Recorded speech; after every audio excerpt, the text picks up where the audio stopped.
সুপ্রিয় শিক্ষার্থী বন্ধুরা, আসসালামু আলাইকুম। আশা করছি তোমরা সবাই ভালো আছো। আমরা আজকে আলোচনা করব ইংলিশ গ্রামারের সেন্টেন্স টপিকটি নিয়ে। সর্বপ্রথম জানব সেন্টেন্স কাকে বলে। কতগুলো অর্থবোধক ওয়ার্ড বা শব্দ পাশাপাশি বসে যখন মনের ভাব প্রকাশ করে তাকে সেন্টেন্স বা বাক্য বলে। অর্থভেদে সেন্টেন্সকে 5 ভাগে ভাগ করা যায়, যথা assertive sentence, interrogative sentence, imperative sentence, optative sentence, exclamatory sentence.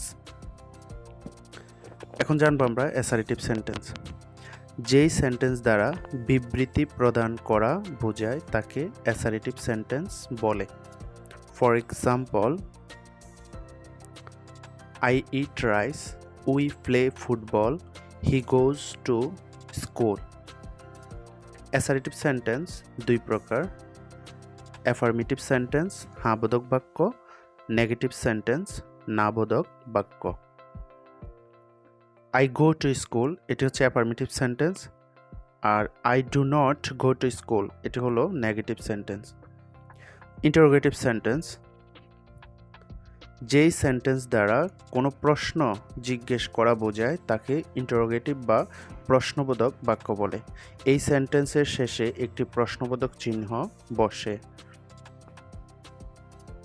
He is playing football এটি একটি অ্যাসারেটিভ সেন্টেন্স, আর ইজ হি প্লেয়িং ফুটবল এটি হচ্ছে একটি interrogative sentence.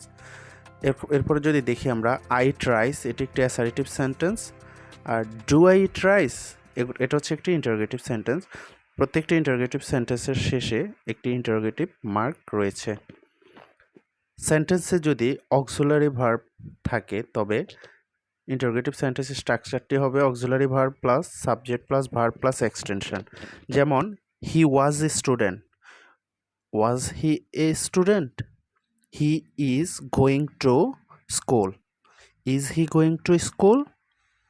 I have done the work, have I done the work?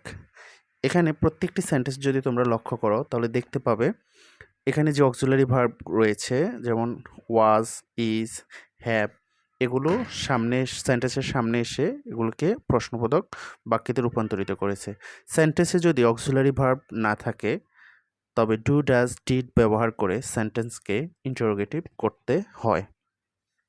সেন্টেন্সটি যদি present টেন্সের হয় তবে ডু অথবা ডাজ বসে, এবং যদি ফার্স্ট টেন্সের হয় তাহলে ডিড বসবে। ফার্স্ট পারসন হলে সাবজেক্ট যদি ফার্স্ট পারসন হয় ডু বসবে, এবং থার্ড পারসন হলে ডাজ বসবে। যেমন, আই ইট রাইস, এখানে সাবজেক্টটি ফার্স্ট পারসন হওয়ায় ডু ব্যবহার করা হয়েছে। ডু আই ইট রাইস, এবং হি ওয়েন্ট টু স্কুল এটা ফার্স্ট টেন্স হওয়ার কারণে did he went to school did ব্যবহার করা হয়েছে। ইম্পারেটিভ সেন্টেন্স যেই সেন্টেন্স দ্বারা কোনো আদেশ, উপদেশ, অনুরোধ, প্রস্তাব ইত্যাদি বোঝায় তাকে ইম্পারেটিভ সেন্টেন্স বলে। ডু দ্য সাম, অঙ্কটি করো। লেট মি গো দেয়ার, আমাকে সেখানে যেতে দাও। Please give me some money, আমাকে কিছু টাকা দাও। ইম্পারেটিভ সেন্টেন্স এ সেকেন্ড পারসন ইউ সাধারণত উজ্জ্ব থাকে, অর্থাৎ প্রকাশ পায় না। যেমন আমরা বলি শাট দ্য ডোর, আমরা কখনো বলি না ইউ শাট দ্য ডোর। যেমন ডু দ্য সাম, এখানে ইউ অনুজ্জ থাকে। তারপরে দেখো, ফার্স্ট পারসন এবং থার্ড পারসন এর ক্ষেত্রে লেট দ্বারা সেন্টেন্সটা আরম্ভ হয়। যেমন let me go out, optative sentence. যেই সেন্টেন্স দ্বারা ইচ্ছা, আকাঙ্ক্ষা, প্রার্থনা ইত্যাদি প্রকাশ পায় তাকে অপটেটিভ সেন্টেন্স বলে। যেমন, may Allah bless you, may you be happy. Exclamatory sentence বা বিস্ময়সূচক বাক্য যেই সেন্টেন্স এ আনন্দ, দুঃখ, বেদনা ইত্যাদি প্রকাশ পায় তাকে এক্সক্লেমেটরি সেন্টেন্স বলে।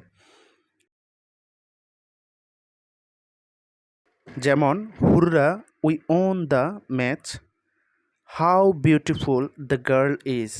এখানে এই দুইটি সেন্টেন্সের দিকে যদি লক্ষ্য করো, প্রথম সেন্টেন্সটিতে আনন্দ প্রকাশ পেয়েছে এবং দ্বিতীয় সেন্টেন্সটিতে সৌন্দর্য ফুটে উঠেছে। ধন্যবাদ সবাইকে এতক্ষণ পর্যন্ত আমাদের সাথে থাকার জন্য। সেন্টেন্সের পরবর্তী ভিডিও নিয়ে খুব শীঘ্রই তোমাদের সাথে দেখা হচ্ছে।